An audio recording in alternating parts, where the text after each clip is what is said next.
ஒரு நாள் ஒரு பொதுக்குழுவிலே நாம் பேசப்பட்டு கொண்டிருந்தோம். அப்பொழுது ஈஸ்வர் இன்ஜினியரிங் காலேஜில் அந்த பொதுக்குழு நடந்தது. அந்த நேரத்தில் நான் பெரிய அளவில் ஈடுபாடாக இல்லை. இருந்தாலும் கூட இந்த சங்கத்திற்கு எத்தனையோ தலைவர்கள் வந்தார்கள், இருந்தார்கள், சங்க தலைவர்களாக இருந்தார்கள். ஆனால் இந்த மக்களுக்கு என்ன செய்தார்கள் என்பதை சற்று யோசிக்க வேண்டும். அவர்கள் காலத்தில்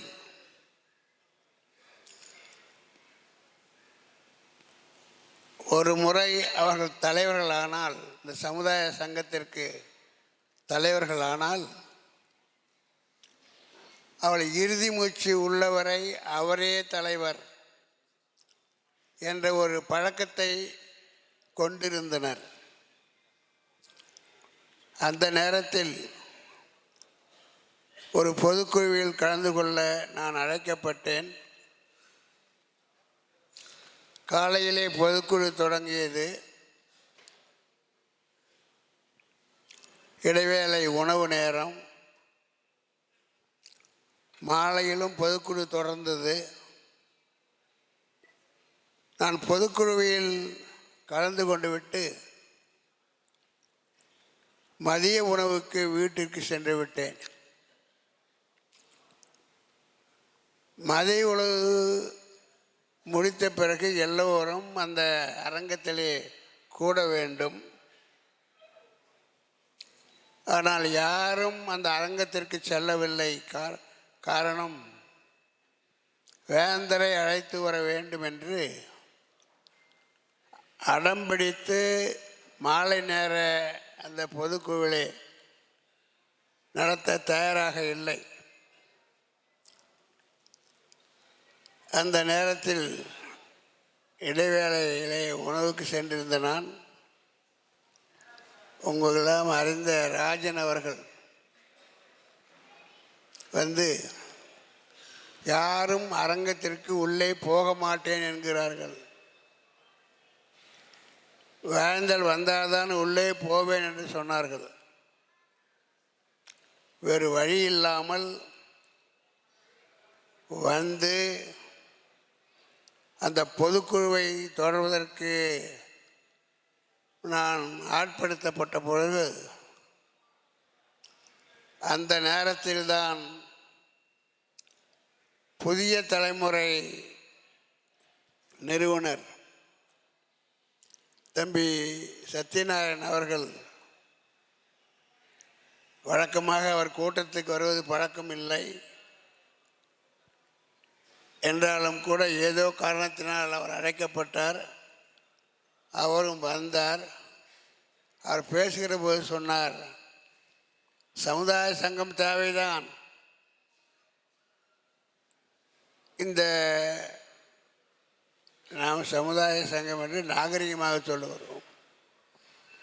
ஜாதி சங்கம் தேவைதான், சமுதாய சங்கம் தேவைதான். ஆனால் அதே நேரத்தில் என்ன பயன்? நீங்கள் ஒரு சமுதாயத்தை மேலே கொண்டு வர வேண்டுமானால் அவர்கள் அரசியலில் ஈடுபட வேண்டும். அரசியலில் ஈடுபட்டால் மட்டும் பத்தாது, ஒற்றுமையாக இருந்து அந்த சமுதாயத்திலே பல சட்டமன்ற தலைவர்களை உருவாக்க வேண்டும், எம்எல்ஏக்களை உருவாக்க வேண்டும், எம்பிக்களை உருவாக்க வேண்டும் என்று ஒரு சிறிய நெருப்பை போட்டுவிட்டு போனார்.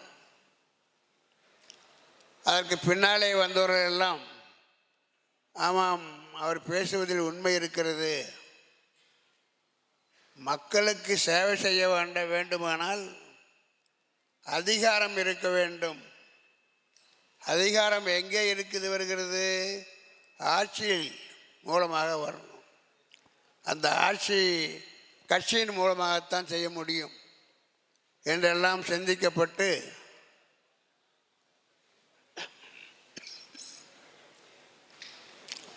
நாம் ஒரு கட்சியை துவங்க வேண்டும் என்று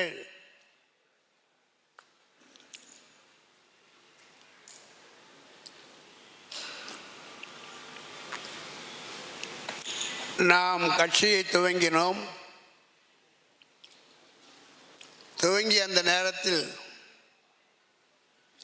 ஒரு நீண்ட பார்வையோடு, மற்றவர்களைப் போல ஒரு குறுகிய பார்வை இல்லாமல், நாம் ஏதோ ஒரு நாள் இந்தியாவை ஆள்வோம் என்ற ஒரு நம்பிக்கை யாருக்கோ உதித்து, அந்த காலகட்டத்தில் பெரும்பாலும் தமிழ்நாடு அல்லது அண்ணா தம்பி இப்படியெல்லாம் கட்சிக்கு பெயர் வைத்தார்கள். நாம் மட்டும்தான் இந்திய அளவில் சிந்தித்தோம். காரணம், நமக்கு நம்பிக்கை இருந்தது. ஆகவே தான் இந்திய ஜனநாயக கட்சி என்று பெயர் வைத்தோம். ஆகவே இந்த கட்சி எப்படி துவங்கப்பட்டது, எதற்காக துவங்கப்பட்டது என்பதையெல்லாம் இந்த சிறிது நேரத்தில் பேசியதில் உங்களுக்கு புரிஞ்சிருக்கும் என்று நம்புகிறேன். ஆக சங்கம் எதற்கு உண்டாக்கப்பட்டது என்றால், சங்க மக்களுக்கு நல்லது செய்ய வேண்டும். நல்லது செய்ய வேண்டுமானால் அதுக்கு அதிகாரம் வேண்டும். அதிகாரம் வேண்டுமானால் அரசியல் உண்டாக்கப்பட வேண்டும். அந்த முயற்சியில்தான் சங்க மக்களாகிய உங்களுக்காக மட்டுமே திரும்ப சொல்கிறேன், இந்த சமுதாய மக்கள் நாளைக்கு சட்டமன்றம் செல்ல வேண்டும், பாராளுமன்றம் செல்ல வேண்டும், அமைச்சர்களாக ஆக வேண்டும் என்ற ஒரு எண்ணத்தில் தான் உடன்படியாக நமக்கு கட்சியை ஆரம்பித்தோம். கட்சி தொடர்ந்து நடந்து கொண்டு இருக்கிறது, நீங்கள் அறிவீர்கள். இப்போ 26வது சட்டமன்ற தேர்தல் வருது, 26ல். இந்த நேரத்தில் ஏன் அவசர கூட்டமாக நீங்கள் அழைக்கப்பட்டீர்கள்? காரணம், கட்சி உங்களுடையது. யாருடையது? பார்க்க மக்களாகிய உங்களுடையது.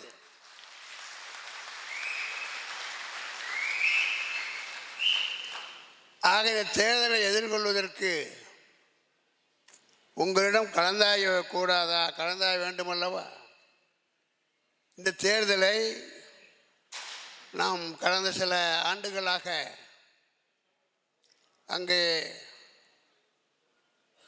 தேசிய ஜனநாயக கூட்டணியில் இருந்து வருகிறோம்.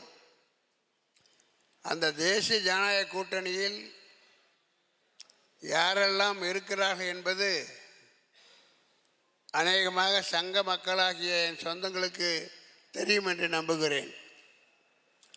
அந்த வகையில் நம்முடைய தோழமை கட்சிகள் ஏடிஎம்கே, பிஜேபி, மற்ற கட்சிகள்லாம் பேர் சொல்லுங்கள் பார்க்கலாம். அமமுக, அப்புறம் பாமக, நாம் கூட அதில் இருக்கோம். அதை சொல்லுங்கள். நம்மளையும் இருக்கோம். இந்திய ஜனநாயக கட்சி. ஆக இத்தனை கட்சிகள்லாம் ஒரு பெரிய கட்சிக்குள்ளே இந்திய அளவில் இருக்கிற பெரிய கட்சியோடு சேர்ந்து நாமும் இன்றைக்கு தேர்தலை எதிர்கொள்ள இருக்கிறோம். எதிர்கொள்ள இருக்கிற இந்த நேரத்தில் நாம் பார்க்கவர்கள், நாம் உடையார் சமுதாயத்தை சேர்ந்தவர்கள், நத்தமர்கள், வேறு யாரே, மலையமான், குருதிமான், நயினார். உங்களுக்கு ஒரு விஷயத்தை சொல்கிறேன். மூப்பனார் அன்னைக்கு ஒரு விஷயத்தை சொல்கிறேன். நாம் மாநாடு நடத்தினோம். அந்த மாநாட்டிற்கு பார்வையாளராக அல்லது சிறப்பு விருந்தினராக நயினார் நாகேந்திரன் வந்திருந்தார். யார் அவர்? பாரதிய ஜனதா கட்சியோட மாநில தலைவர் வந்திருந்தார். அவர் என் பக்கத்திலே உட்கார்ந்து கொண்டு, சார் பார்க்கவர்கள் என்கிறார்களே யாரெல்லாம் என்று திரும்ப திரும்ப கேட்டார். நானும் திரும்ப திரும்ப அவர் பதில் சொன்னேன். இந்த மாதிரி நத்தமன், மலையவன், சுருதிமன், மூப்பனார், நயினார் என்று சொன்னேன். ஆச்சரியப்பட்டு போனார், உணர்ச்சி வசப்பட்டு போனார். ஐயோ, நாமெல்லாம் சொந்தங்களா என்று அவருக்கு அப்போ தான் தெரிஞ்சிருக்கு பார்த்துக்குங்க. ஆக திரும்பவும் போய் மீட்டிங் முடிஞ்ச ஒருபாடு, ஐயா நீங்கள் நயனார் நாங்கள் சொந்தங்கள் தெரியாமல் போச்சுயா, ரொம்ப மகிழ்ச்சி அடைகிறோம், எங்கள் சொந்தங்கள்லாம் இவ்வளோ நிலையில் இருக்கிறதை பார்த்து மகிழ்ச்சி அடைகிறோம் என்று சொல்லுகிறார். ஆக ஒரு சமுதாயத்திலே பிறந்தவன், அவன் இந்த சமுதாயத்திலே நாம் அந்த குழுவிலே இருக்கிறோம் என்று தெரியாத போது ஏனோ தானோ என்று இருந்தார்கள். ஆனால் நாமும் பார்க்கணும் என்று தெரிகிற பொழுது அப்படி உணர்ச்சி வசப்பட்டு, ஐயோ எங்கள் வீட்டிலாம் பொண்ணு இருந்தால் கொடுத்துருப்பேனே அப்படிங்கிறார்.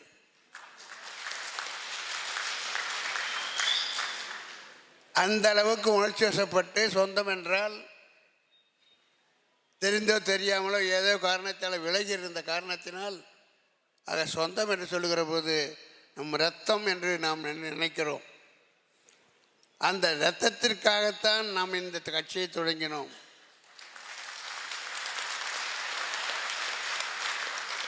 அந்த இரத்தங்களெல்லாம் நமக்கு இன்னைக்கு இப்போ நமக்குள் ஒற்றுமை இல்லாமல் நாம் இப்போது சிறிய கட்சிகள் ஒருவராக கருதப்படுகிறோம். ஆனால் ராஜராஜ சோழனுடைய அவன் யார்? நம்ம சொந்தம்.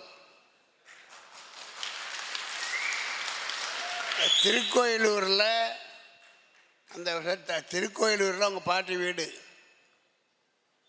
செண்பகமாதேவின்னு நினைக்கிறேன் பாட்டி வீடு. அங்கே திருக்கோயிலுக்கு தான் ராஜேந்திர சோழன் வாழ்ந்தார், ராஜராஜ சோழன். ஆக நமக்கு நாம் இந்த நிலையில் இருக்கிறோம் என்று நாம் கவலைப்படாமல், நம்மள் ஒருவன் அன்றைக்கு நாட்டை ஆண்டுக்கிறான், உலகம் எல்லாம் பேசுகிறது, அவள் கட்டி 1000 ஆண்டு கோயில் இன்றைக்கெல்லாம் பேசப்படுகிறது என்றெல்லாம் பெருமைப்பட்டு கொள்கிறோம். ஆனால் இது மட்டும் போதுமா? நாம் மற்ற இனங்களைப் போல மிகப்பெரிய அளவில் இல்லாமல் இருக்கலாம், ஆனால் நாமும் நல்லவர்களாக ஒரு குறிப்பிட்ட அளவில் இந்த சமுதாயம் இருக்கிறது. அப்போ இந்த குறிப்பிட்ட அளவில் நம் சமுதாயம் இருக்கிற இந்த நேரத்தில், தேர்தல் வருகிற இந்த நேரத்தில் நம்மளுடைய சக்தியை காட்ட வேண்டிய அவசியம் இருக்கிறது. இப்போ என்ன நினைக்கிறாங்கன்னா, இது மேலே பொதுக்கூட்டங்கள்லாம் பேசும்போது பாரிவேந்தர்னு சொல்லி முடிச்சுக்கிறாங்க. என் பேரை விளம்பரப்படுத்துறதுக்கு நான் கட்சியை ஆரம்பிக்கலை, சங்கத்துக்கும் இல்லை. சில நேரங்களில் இந்திய ஜனநாயக கட்சியை உருவாக்கிய பாரிவேந்தர் இருந்தால்தான் எனக்கு பெருமை. இதில் என்ன தொல்லைன்னா, ஊரு பேர் தெரியாதவெல்லாம் கட்சி ஆரம்பிக்கிறான். அதனால் என்ன ஆகுதுன்னு கேட்டிங்கன்னா, கட்சியை சொல்லித்தான் அவர் பெயரை சொல்ல வேண்டியிருக்கிறது. காலத்தினுடைய கட்டாயம். நாங்கள் தமிழ்நாட்டில் பெரிய அளவில் அறியப்பட்டு இருக்கிறோம் செய்கிற தொழிலால். அதனால் இப்போ என்னன்னு கேட்டால், பாரிவேந்தர்னு சொல்கிறது கட்சியை விட பெருசுன்னு நினைக்கிறான். ஆனால் சொல்லுகிற பொழுது எனக்கு ஒரு வருத்தம் வருகிறது. என் கட்சியை சொல்லாமல் இருக்கிறார்களே, இது அரசியல் கட்சியாச்சு, என் பெயரை சொல்லுவதில் அர்த்தமில்லை என்று வருத்தப்படுகிறோம். அதுக்கு எதுக்கு சொல்கிறேன்னு கேட்டிங்கன்னா, இந்த கட்சி மற்ற கட்சிகளை ஒப்பிடும்போது, ஜனத்தொகையை ஒப்பிடுகிற போது மற்ற கட்சிகளை போல இல்லாமல் ஒரு நடுத்தரமான எண்ணிக்கையில் உள்ள ஒரு கட்சி. இந்த கட்சி இன்றைக்கி ஒரு கட்சியினுடைய அளவுகள் என்ன தெரியுமா? எண்ணிக்கை கூட பெருசு இல்லை. அந்த கட்சியில், அந்த கட்சிக்காக ஏற்படுத்தப்பட்ட அந்த கட்சி மக்களுக்காக ஏற்படுத்தப்பட்ட கட்சி எத்தனை சதவீதம் வாங்குகிறார்கள்? திரும்ப திரும்ப சொல்கிறேன், ஒரு கட்சி ஆரம்பித்தால் அவருடைய சக்தி என்பது வெறும் எண்ணிக்கையில் மட்டுமல்ல, என்னது எத்தனை சதவீத வாக்குகள் வாங்குகிறார்கள் என்பதை பொறுத்துத்தான் இருக்கிறது. நம்ம சொன்ன மாதிரி இன்னும் இந்த சமுதாயத்தில் எத்தனை மக்கள் இருக்கிறார்கள் என்று இன்னும் ஒரு தடவை 45 இன்னும், அப்புறம் 40 இன்னும், இப்போ 25ங்கிறாங்க. நம்முடைய இவர் அன்புதுரை கூட அந்த முயற்சியில் ஈடுபட்டு இருக்கிறார்கள். எண்ணிக்கை தான் நமக்கு பெருமை. அந்த எண்ணிக்கை நாம் சரியாக கண்டுபிடித்து அதை உறுதிப்படுத்தி அவர்களால் ஒன்றாக இருப்பார்களேயானால், உதாரணத்துக்கு இப்போ தெரிஞ்ச அளவில் 20 லட்சம், 20 லட்சத்தில் நல்லா கவனிக்கணும், 20 லட்சத்தில் ஒரு 10 லட்சம் பேர் ஓட்டு போட்டிங்கன்னா போதும்.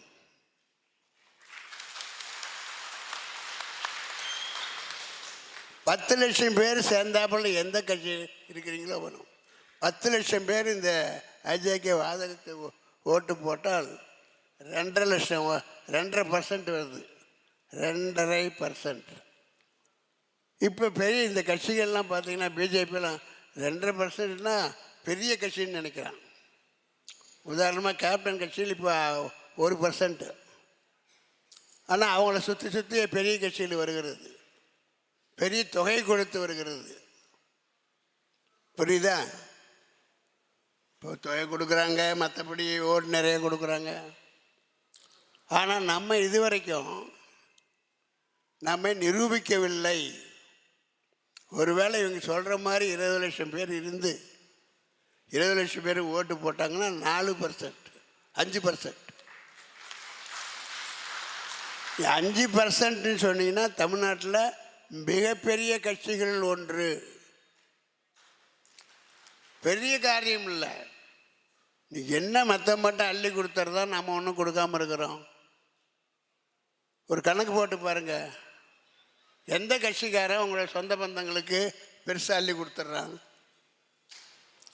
என் மனசாட்சியோடு சொல்லுகிறேன், என்னை பொறுத்தவரை பல 10 ஆண்டுகளுக்கு முன்னாடி இருந்து இந்த சமுதாயம் என்று சொன்னாலே பெரிய அளவிலே நாங்கள் என்னை தனிப்பட்ட முறையில் படிப்பிற்காகவும் மருத்துவத்திற்காகவும் இன்னும் பல கோயில் கட்டுவதற்காகவும் இன்னும் பல காரணங்களுக்காகவும் கொடுத்திருக்கிறோம்.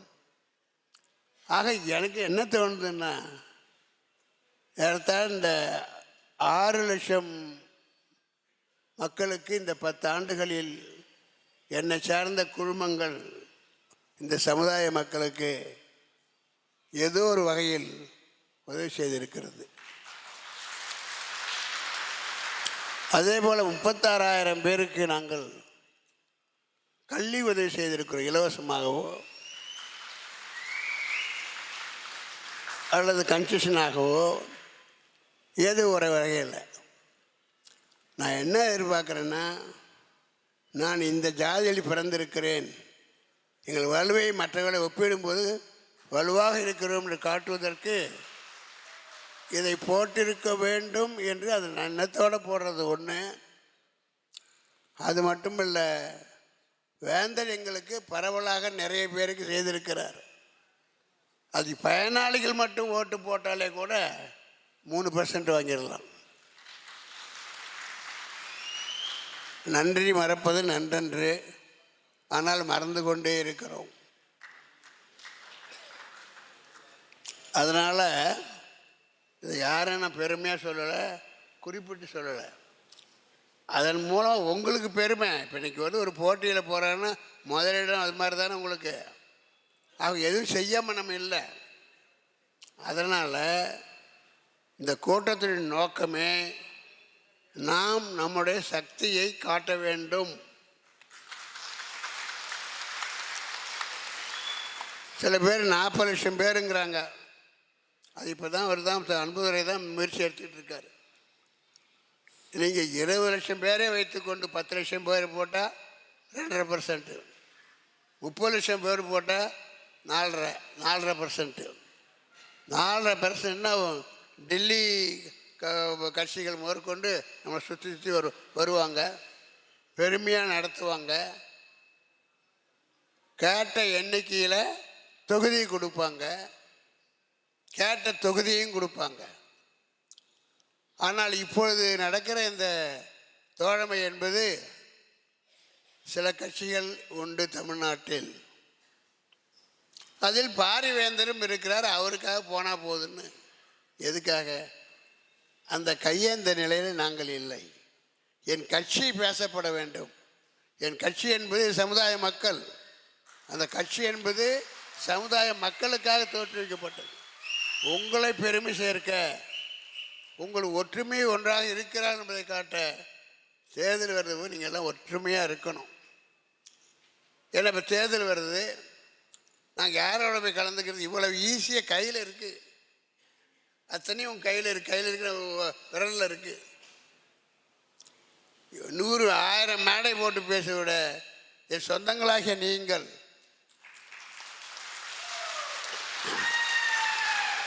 என் அண்ணனோ தம்பியோ பிள்ளையோ மாமனோ மச்சானோ,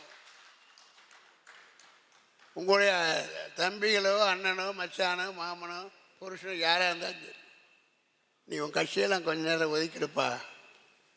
நாங்கள் இதில் பிறந்துட்டோம். நம்ம பாட்டில் அடிக்கடி நான் சொல்கிறேன், அது எத்தனை பேர்த்துக்கு புரியுதுன்னு தெரியல. தமிழன் ஆள வேண்டும், தமிழன் ஆள வேண்டும் என்று திரும்ப திரும்ப சொல்லுகிறேன். காரணம், அப்போ இந்த 60 வருஷமாக தமிழர்கள் ஆளவில்லையா? இல்லவே இல்லை. புரிஞ்சுங்க. இந்த குடும்பம் ஆந்திரா குடும்பம், ஓங்கோல். அவங்க பரம்பரை எங்கே இருக்குது? ஓங்கோல். ஆக ஒரு வெளிமாநிலத்தை சேர்ந்தவன். இந்த பாவ செயல் ஆந்திராவில் கேரளாவில் எந்த மாகாணத்திலையும் கிடையாது. ஒரு மாகாணத்திலே பிறந்தவன் பக்கத்து மாகாணத்தை ஆளுவது என்பது அதிசயத்திலும் அதிசயம். அந்த பாவ செயலை நாம் இங்கே செய்து கொண்டிருக்கிறோம். அது செய்வதற்கு காரணம் உங்களுடைய அண்ணன்களும் தம்பிகளும் மாமானும் மச்சாவும் தான். நீங்கள் பாருங்கள், எந்த கேரளா, ஆந்திரா, கர்நாடகா, ஏன் இது இருக்கு வெஸ்ட் பெங்கால், யாருமே அந்த மாநிலத்தை ஆள்பவன் யாராக இருக்கணும்? அந்த மாநிலத்தை சேர்ந்தவனாக மட்டும்தான் இருக்க வேண்டும்.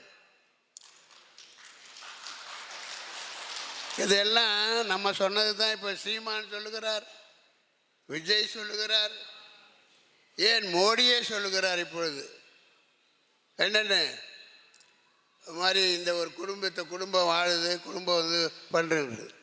இன்னொரு உலகத்தை நான் சொல்ல விரும்புகிறேன். என்னடா, நம்ம வேந்தர் சொந்தம்தான், எங்கள் பக்கத்து வீட்டுக்காரர் அல்லது சொந்தம்தான், நெருக்கம்தான். ஆனால் குடும்ப ஆட்சி வேண்டாம் என்று சொல்லுகிறாரே, ஏன்? அதை முதலில் சொல்வது யார்? நான் தான் சொன்னேன்.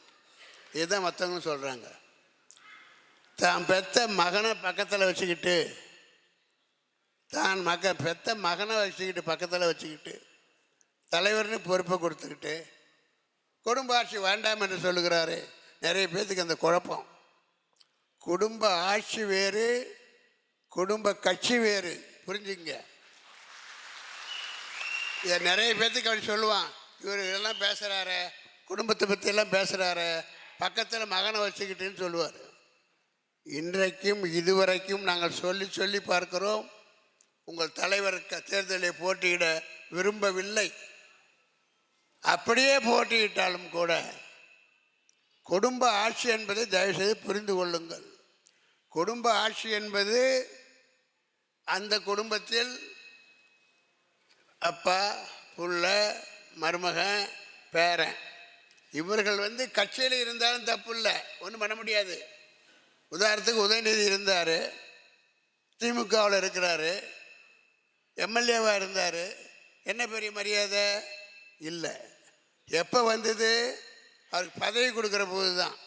அவர் துணை முதல்வர் ஆன பிற்பாடு தான் அவருக்கு மரியாதை. இல்லைன்னா யாரும் போய் கொடியேற்ற கூப்பிடுறது இல்லை, வேறு ஏதாவது கட்டிடங்கள் திறக்கிறது கூப்பிடுறது இல்லை. ஆகவே கட்சி வேறு, குடும்பம் அதாவது ஆட்சி வேறு. நீங்கள் சொல்ல தெரியணும். உங்கள்கிட்ட கேட்பாங்க கண்டிப்பாக. அவர் பையனே வச்சுக்கிட்டு அவர் கட்சி தலைவராக இருக்கலாம், குடும்பமே கட்சியாக இருக்கலாம். ஏன்னா கட்சி என்பது அது மாதிரி கட்சியை காப்பாற்ற வேண்டுமானால், உதாரணத்துக்கு இந்த மேடை நடக்குது, ஃபங்க்ஷன் நடக்குது, செலவு யார் கொடுப்பா? எத்தனை கூட்டங்கள் பண்ணியிருக்கேன், யார் கொடுப்பா? 10 மாநாடுகள் நடத்தியிருக்கோம், யார் கொடுப்பா? எத்தனை தேர்தல்களை போட்டியிட்டு இருக்கிறோமே, இப்போ 3 தடவை, யார் கொடுப்பா? அதுக்காகத்தான் கட்சி. குடும்பத்தில் இருக்கிறவங்க கட்சியில் இருக்கலாம். எதற்காக? கட்சியை தொடர்ந்து நடத்துவதற்காக. கட்சியில் என்ன வருமானம் வருது? 1 பைசா கூட இல்லை. இருந்தாலும் கட்சியை நடத்துவோம் என்ற நம்பிக்கை இருக்கிறது. காரணம், எங்கள் நடத்துகிற தொழிலாக மட்டுமில்ல, பணம் இருந்தால் மட்டும் கொடுக்க மாட்டாங்க. பணம் இருந்தாலும் கூட கொடுக்கிற மனப்பான்மை வேண்டும். ஆக இந்த குடும்பத்தில் யாரும் தயவு செய்து நன்றாக புரிந்து கொள்ளுங்கள். வேந்தர் அடிக்கடி குடும்ப ஆட்சிங்கிறார். ஆம், குடும்ப ஆட்சி என்று சொன்னேனே தவிர குடும்ப கட்சி என்று சொல்லவில்லை. அதனால் இது குடும்ப கட்சியாக வைத்திருப்பதுக்கு காரணம்னு சொல்லிட்டேன். வாடகை கட்டணத்தில் ஒரு கட்சி ஆஃபீஸ் இருந்தால் யார் கொடுப்பா? 10 லட்சம் அது ஆஃபீஸ் நடத்த யார் கொடுப்பா? அது இப்போதைக்கு நினைக்கிறேன் உங்கள் யாரும் முன் வந்து கட்சியை எடுத்து வாடகை கொடுத்து நடத்த முடியும்னு தோணலை. அப்படி யாராவது ஒரு மகன் ஆணவ பெண்ணை இருந்தால் அவர்களை வரவேற்கிறேன், மகிழ்ச்சியோடு வரவேற்கிறேன். ஆக இந்த குடும்பத்தில் இருக்கிற ஒருவர் பின்னாடி நிறுத்தப்பட வேண்டிய அவசியம் என்ன என்பதை புரிந்து கொள்ள வேண்டும். இதெல்லாம் நீங்கள் பதில் சொல்லணும். கண்டிப்பாக முதல் கேள்வி தான் இருக்கும். ஆனால் இன்றைக்கி குடும்ப ஆட்சி என்று மோடி முதற்கொண்டு அத்தனை பேரும் பேசுகிறார்கள். The family dynasty should go அப்படிங்கிறாங்க. அவர்கள் சொல்லுவது ஆட்சி. நம்ம என்ன சட்டமன்றத்துக்கே போலி, நம்ம இடத்துல போய் ஆட்சியை பிடிச்சி யாரை போய் தொந்தரவுப்படுத்த போகிறோம்? அதனால் நீங்கள் புரிஞ்சுக்கணும், இந்த நேரம் தேர்தல் நேரம். இது நாங்கள் திட்டமிடப்பட்டது அல்ல. என்றாலும் கூட கட்சிக்கு காரணமான உங்கள் சொந்தங்களாகிய உங்களிடம் கலந்து பேசி, நாளைக்கு யாராவது சொல்லிடக்கூடாது சங்கம்தான் முதல், சங்கம்தான் எல்லாம், இருந்தாலும் எங்களை கலந்துக்கலையான்னு யாராவது சொல்லிடக்கூடாது. அதுக்காக தான் இந்த கூட்டம். அது மட்டுமல்ல, இப்போ நமக்கு எதிர்பார்க்கறது, தம்பிங்களா கொஞ்சம் தூரம் இல்லைங்கய்யா, இப்போ நான் எதிர்பார்க்கறது ஒரு 3, 5, 7 கேட்டிருக்கோம். அப்புறம் நம்மளே இல்லை 7 கொடுக்க மாட்டாங்க, ஒரு 5 கொடுப்பாங்க, அது மரியாதையாக இருக்கும். அதுவே எனக்கு சந்தேகம். 3 வருதோ 2 வருதோ, இதை அவரிடம் கேட்கிற பொழுது, அதற்காக நிற்கிற பொழுது, இதை நயனார்கிட்ட சொன்னேன். அவர் தானே இங்கே பாரதிய ஜனதா. ஐயா 7 கொடுத்துருக்கோம், சொந்தம் நம்மெல்லாம், எப்படியாவது 5 கீழே வராமல் பார்த்துக்குங்கோ.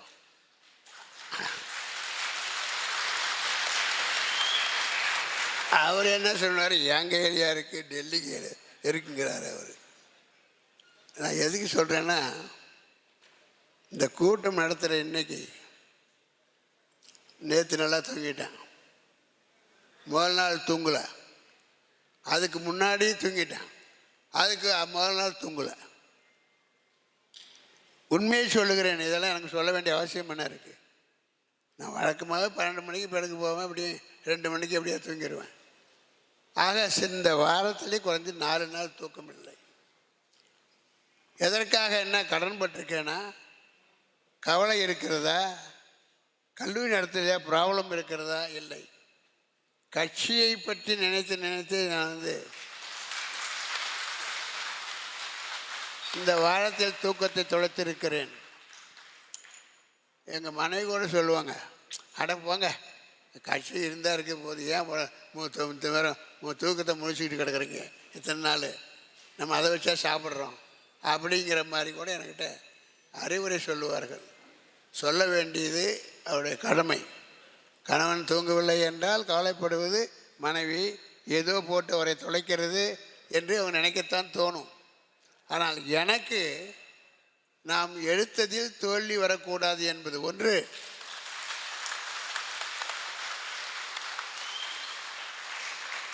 அதற்கு அடுத்தது இவங்கள்தான் போய் நம்ம நாலு அவன் யாருன்னே தெரியாத பொறுப்பில் இருக்கிறவன்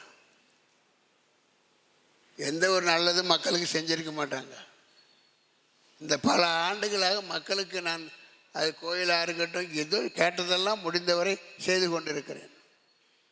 அவனுக்கு அடையாளம் ஒரு கட்சியில் இருக்கிறது தான் பேர், எனக்கு அடையாளம் நான் செய்த சேவைகள் தான் பேர். இப்படி இருக்கிற நான் ஏன் இதை திரும்ப திரும்ப யோசித்து கொண்டிருக்கிறேன், அதனால் முழித்து கொண்டிருக்கிறேன் என்பது எனக்கே கேள்விக்குறியாக இருக்கிறது. காரணம், ஏன் நம்ம தனித்து நிற்கக்கூடாது என்று ஒரு உடனே எனக்கு ஒரு உணர்ச்சி வரும்.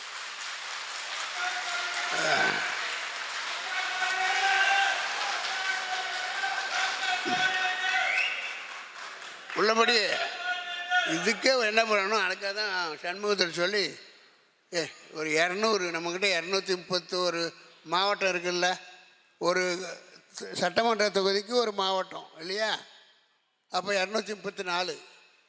இன்றைக்கி நம்ம ஆஃபீஸரை கேளுங்க, 234 231 சட்டமன்ற தொகுதிக்கு மாவட்ட தலைவர்கள், செயலாளர், பொருளாளர், ஒன்றிய தலைவர், செயலாளர், பொருளாளர், சில கிளை தலைவர்கள், அதோடு மட்டுமல்ல அதில் 20 பேர் பூத்து கமிட்டியெல்லாம் போட்டான். இவ்வளவு பேரை வச்சுக்கிட்டு ஏன் நம்ம 200 பேர் போட்டால் என்ன ஆக போகுது? நான் ஒன்றும் யாருக்காக வந்து இன்றைக்கி வேட்பாளர் தேட வேண்டிய அவசியம் இல்லை. இப்போ சண்முகத்தில் சொன்னால் நாளை காலையில் வேட்புமனு தாக்கல் பண்ணுவாங்க. இந்த கட்சிக்காரர்கள் என்ன பண்ணுவாங்கன்னா, இவெல்லாம் பேசுகிறானே, அவன் கட்சியில் நிற்கிறதுக்கு ஆள் இருப்பானா, பெரிய கட்சி இன்னொரு கட்சி பேசுகிற வார்த்தைகள் இது. நம்மளை இப்படி கேட்க சொல்லுங்கள். அடுத்த நிமிஷமே நாம் 200 தொகுதிகளில் வாக்காளர்களை போட முடியும், வேட்பாளர்களை போட முடியும். அப்படி போடுவதன் மூலமாக இன்றைக்கி சட்டமன்றத்தில் 40 லட்சம் ரூபா ஒரு தொகுதி செலவு பண்ணலாம். 40 லட்சம் ரூபா செலவு பண்ணலாம். முதல்ல நிறுத்து. நம்மளில் யாராவது நிற்கணும்னு ஆளை விரும்புகிறானான்னு கேளு. இது ஒரு ஆல்டர்னேட்டிவ், மாற்றுறது. அந்த 4-5 வெயிட் பண்ணுறதுன்னு வேற. சுயமரியாதை என்னை எங்கேயோ குத்தி கொண்டு இருக்கிறது. அதனால் நம்ம மக்கள் தான் அதுக்காக தான் யாரையோ போக்குறதுக்கு வந்த மாதிரி இதை இந்த கருத்தை கட்சியில் கேட்குறதுக்கு முன்னாடி யாருக்காக கட்சியை துவங்கினேனோ உங்களிடம் கேட்கணும்.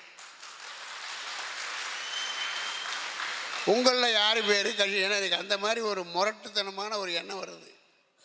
ஆக உங்களில் யாராவது போட்டி போட தயாராக இருக்கிறீர்களா? நான் சொன்ன மாதிரி 234 தொகுதி. இது இது நம்ம யார், அதை கொஞ்சம் யோசிச்சு பாருங்கள். குழந்தையான ஒரு கட்சி. எப்போது? 2011 குழந்தையான ஒரு கட்சி தூங்கப்பட்டு 6வது மாதத்தில் தேர்தல் வந்துடுது. யாரோட நம்ம தோழமைக்கு போகலை. 131 பேரை தேர்தல் நிறுத்தினோம். அதில் 100க்கு மேலாக சங்கத்த மக்களாகிய உங்களில் தான் நிறுத்தினோம். ஒரு கட்சியில் வெற்றி பெறுறது தோல்வியில் சர்வசாதாரணம். கலைஞர் தோக்கலையா, ஜெயலலிதா தோக்கலையா, எல்லாம் அது பெரிய, அது தனி மேட்டர். ஆனால் இன்றைக்கு பல மடங்கு நமக்கு வலிவு பெற்றிருக்கிறோம், ஒருவரை புரிந்து கொண்டிருக்கிறோம், கட்சி மேல் பற்று ஏற்பட்டிருக்கிறது. ஆகவே ஏன் இப்படி செய்யக்கூடாதுன்னு பல முறை நான் உங்கள் பொதுச் செயலரிடம் பேசினேன். அதனால தான் இன்றைக்கி ஒரு லிஸ்ட்டு வாங்கிக்க. யார் சங்க மக்கள் யார் நிற்கிறீர்களோ லிஸ்ட்டு வாங்கிக்க. என்ன படித்திருக்காங்க, உங்களால் மினிமம் ஏதாவது செலவு பண்ண முடியுமா, மற்றது நான் பார்த்துக்கிறேன்.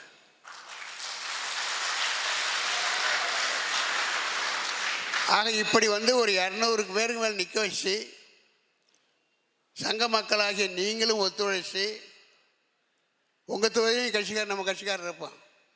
இல்லை எங்கள் ஓட்டு எங்கள் சாதத்தை ஜாதிக்குத்தான், சமுதாய ஆளுக்கு தான்.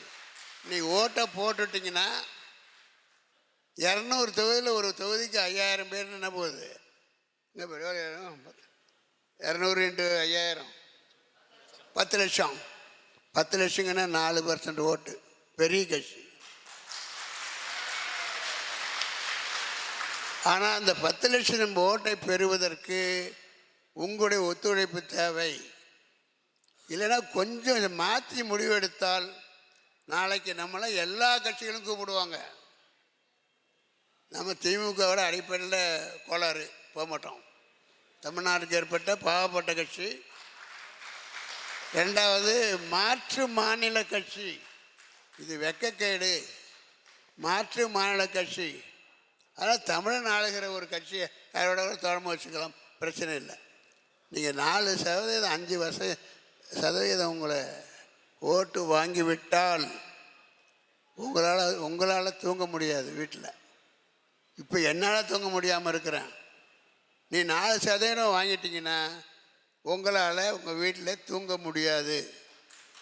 காரணம், உங்கள் ஊரில் உங்கள் சொந்த பந்தங்களே கூட இருக்கிறவன் சாருக்கிட்ட சொல்லி எங்களோட சேர சொல்லுங்களேன் போட்டு அரிப்பான். உங்களை 4% வாக்கு வாங்கிட்டீங்கன்னா உங்களை எல்லோரும் சொந்த பந்தங்களும் ஏதாவது கட்சி இருந்தாலும் சரி, மாற்று கட்சிக்காரர் இருந்தாலும் உங்களுக்கு உறவை சொல்லி நட்பை சொல்லி குடும்பத்து பேரை சொல்லி எப்படியாவது, என்னம்மா என்ன பிரச்சனை, எட்டி பார்க்குறீ, என்னது போயிட்டு போகிறான், அப்படியே கட்சி நடத்திக்கிட்டு இருக்கணுமா? எப்பவுமே ஒரு கட்சியில் இருக்கிறவனோ அல்லது ஜாதியோ 100க்கு 100 ஒற்றுமையாக இருக்க மாட்டான். தென்னை மரத்தில் காய் இருக்கும்போது சிலது உழுதுகிட்டே தான் இருக்கும், ஆனால் காய் காய்ச்சிக்கிட்டே தான் இருக்கும். அந்த மாதிரி தான் எடுத்துக்கணும். இவன் போயிட்டானே அவன் போயிட்டானே, நம்ம அந்த மாதிரி பிள்ளைகளை வளர்க்கலை.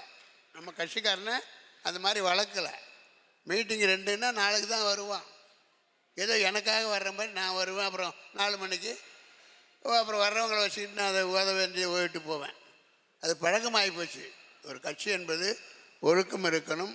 இத்தனை பேர் நான் ஜாதி சங்கத்தில் இருக்கிறோம், வரணும், நான் அத்தனை பேரும் வரவேற்கணும் அப்படிங்கிற நிலை இல்லாமல் போச்சு. இருந்தாலும் காலம் இருக்கிறது. நிச்சயமாக இந்த சமுதாயத்தை சேர்ந்த மாணவர்களோ மாணவிகளோ ஆண்களோ பெண்களோ கட்சி தலைவர்களோ உறுதியாக நீங்களும் மாறுவீர்கள் என்ற அடிப்படையில், என் காலத்தில் மாறுவீர்கள் என்ற அடிப்படையில் உங்களை ஒரு வகையாக ஒரு நம்முடைய உழைப்பின் பேரிலும் ஒற்றுமையின் பேரில் நட்பின் அடிப்படையில் நீங்கள் எல்லாம் பக்கத்தில் எல்லாம் சொல்லி அப்படி வந்தீங்கன்னா நம்ம காலத்தில் நினைத்ததை சாதிக்க முடியும். ஆக இந்த கூட்டத்தினுடைய நோக்கம் என்னன்னிங்கன்னா, தேர்தல் வருது, 2, 3, 4 தெரியாது. அந்த மாதிரி 4 வந்தாலும் நியாயம்தான், பார்த்துக்கலாம். ஏதோ ஒரு காரணத்தால் 100க்கு 100 வராது. 5 கேட்டிருக்கோம், 5 வரும்னு நினைக்கிறோம். அது யார் நடுங்க, அதுக்கான வேட்புமனுக்களை நாங்கள் ஏற்பாடு செய்து கொண்டிருக்கிறோம். அதே நேரத்தில் எனக்கு மோடி ரொம்ப நட்பு, ஃப்ரெண்ட்ஷிப். ஏன்னா தமிழ்நாட்டுக்கு அவரை கொண்டு வந்து யார்? முதல் நம்ம தான். இந்த மாதிரி பக்கத்தில் உட்காந்து 3 மணி நேரம் நாங்கள் பேசிக்கிட்டு இருக்கிறோம். அவங்க அம்மாவை பற்றி அவர் பேசுகிறாரு, எங்கள் அம்மாவை பற்றி நான் பேசுகிறேன், எங்கள் அம்மா சிலையை திறக்கிறாரு. அப்படி அந்தளவுக்கு எனக்கு இருக்குது. ஆனால் நட்பு வேறு, ஏற்றுக்கொண்ட கொள்கை வேறு. அதனால் அவரை பிடிக்கும் நான் பாட்டுக்கு என் ஜாதியை நான் இழக்க முடியாது. அதனால் திரும்பவும் சொல்லுகிறேன், இந்த கூட்டம் காரணம் நீங்கள் ஒத்துழைக்கணும். எதிர்பார்க்கிறோம் 5 அல்லது 6 தொகுதி எதிர்பார்க்கிறோம். அப்படி நினைக்கிறது கிடைத்து நம்ம ஆட்கள் நிற்கிறதுக்கு தயாராக இருந்தால் அது யாருன்னு இப்போ கணக்கு வாங்கிக்கிறோம். எதுலேயும் வெற்றி தோல்வின்னு ஒன்று இருக்குது. எதிர்பார்க்கறது போனால் எனக்கு 1000 வழிகள் இருக்குது சொல்லுவாங்களே. ஒரு கதவு திறந்தால் இன்னொரு ஒரு கதவு மூடினா இன்னொரு கதவு திறந்திருக்கும். அந்த கதவு தான் 231 பேரை நிற்க வைப்பது. இதெல்லாம் நினச்சி தான் 2-3 நாள் தூங்கலை. ஏன்டா இவனோட போய் பார்க்குறது, இவனை பார்க்குறது, அவனை பார்க்குறது. சரி, இறைவன் எனக்கு ஏதோ ஒரு வலு கொடுத்துருக்குறான். ஆக 240 தொகுதிக்கு போட்டிங்கன்னா என்ன ஆக போகுது? 230 × 40 லட்சம் என்ன வரப்போகுது? வரும் ஒரு 50-60 கோடி வரும். I will do it. நான் பார்த்துக்கிறேன். ஆனால் நான் பல மீட்டிங்கில் சொல்லியிருக்கேன், கட்சியிலேயோ ஜாதியிலேயோ உண்மையான நேர்மையான கொடுக்கிற பணத்திற்காக செலவு செய்கிற அந்த உத்தமர்களை தேடிக்கொண்டு இருக்கிறேன். அது மட்டும் எனக்கு கிடைச்சி போச்சு, பூந்து விளையாடிடுவேன். 3வது முறையாக நான் இப்போ பாராளுமன்றத்திற்கு நம்ம இதில் போனோம். எங்க இப்போ பெரம்பலூரில் 3 தடவை 2 தடவை ஜெயித்தோம், ஒரு தடவை ஜெயித்தோம், 2 தடவை தோற்றோம். ஆனால் தோற்றத்தில் இருந்த மகிழ்ச்சி எனக்கு வெற்றியில் இல்லை. அதெல்லாம் ஒரு கட்சி, அதுக்கு மேலே அவங்க நின்று அவங்க அப்பா பேரன் உள்ள பேரன் வரைக்கும் செல்யூட் அடிக்கிற ஆள் நான் இல்லை. அதனாலே எனக்கு வெறுப்பு. நான் சொன்ன மாதிரி இதுதானா எம்பி வேலைன்னு பார்த்துட்டு முடிச்சுட்டு ஏன்டா தப்பு பண்ணுறேன்னு சொல்லிவிட்டு மோடிக்கிட்ட சொல்லிக்கிட்டு ஸ்பீக்கர்கிட்ட சொல்லிவிட்டு ஐயா எனக்கு பிடிக்கல இவங்க செய்கிறதெல்லாம் அப்படின்னு சொல்லி அவர் தட்டி கொடுத்த இல்லை நீங்கள் கண்டினியூ பண்ணுங்கள், இது மக்கள் போட்ட ஓட்டு அப்படின்னு சொன்னதுனால முடிச்சுட்டு கடைசியில் கங்கையில் போய் குளிச்சுட்டு வந்துட்டான். செஞ்ச பாவத்தை கண்ணுகையில் வெள்ளம் விட்டு வந்துட்டேன். அதனால் எனக்கு கட்சி நடத்தணும், சொந்த பதங்களுக்கு உதவணும், அதே நேரத்தில் தன்மானம் சுயமரியாதை எந்த நேரத்திலும் எதற்காகவும் நான் இழக்க தயாராக இல்லை என்பதை சொல்லிக்கொண்டு நான் இதுவரைக்கும் பேசினதெல்லாம் ஏன் இந்த திடீர் கூட்டம் என்றால் கட்சி யாருக்காக? உங்களுக்காக. அப்போ இந்த கட்சியில் தேர்தல் வருகிற போது நீங்கள் தான் முதுகெலும்பு.